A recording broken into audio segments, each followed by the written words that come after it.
No real introduction here.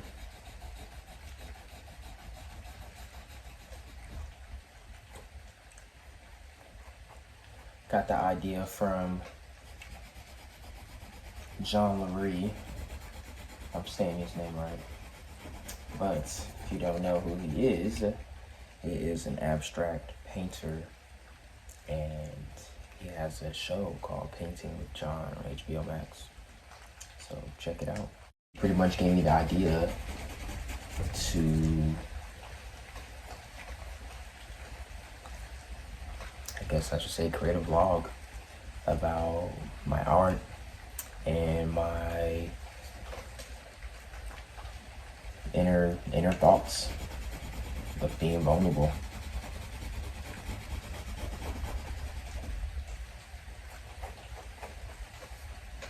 I feel like we can learn a lot from each other if we choose to be vulnerable. At least that's what anime teaches us. You know, I kind of feel like when we experience vulnerability from one another, it causes a shift in one consciousness. But I think based on someone's trauma or based on someone's awareness, vulnerability can be seen only as two things. And people will know these two things, you know, strength or weakness. So, with this current piece that I am working on, based on the anime, Neon Genesis Evangelion, it really taught or showed about vulnerability. Even though through this mechanic, vague, abstract, beautiful, violent anime, the writing was very vulnerable and based on the character's trauma.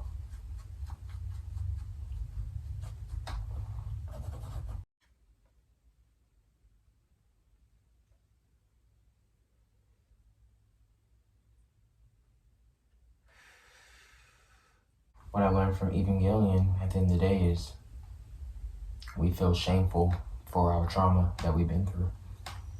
Put shame on it.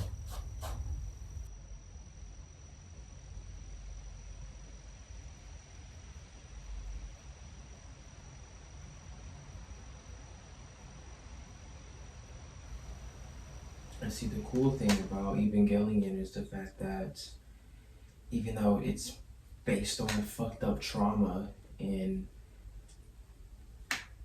people being ashamed of it, you still realize, or you still see throughout the show, that they're coming together and talking about it and trying to resolve those issues instead of dwelling in it or even running away from it.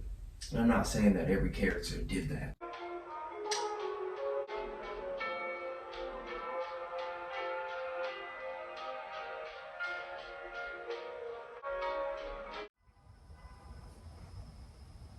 The screen reminds me of my favorite scene throughout the whole Evangelion series, when Rey was sucking everybody into her hands, I should say, but really it was just her universe, and as everything's collapsing and stuff. But what really excites me is like what happens after that scene when Shinji wakes up with Ritsu. And when that happens, he immediately starts to choke her. After everything is destroyed, after everybody's gone, the whole human race is extinct at this point. They're the last two, and he decides to choke her. And I loved it. Absolutely loved it.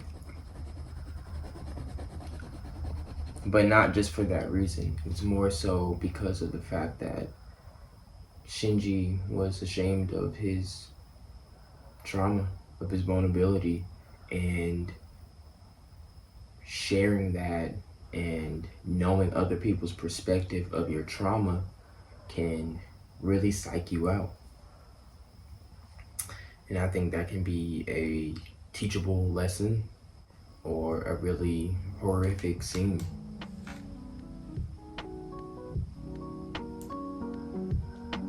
Could you imagine Adam choking Eve as soon as they woke up?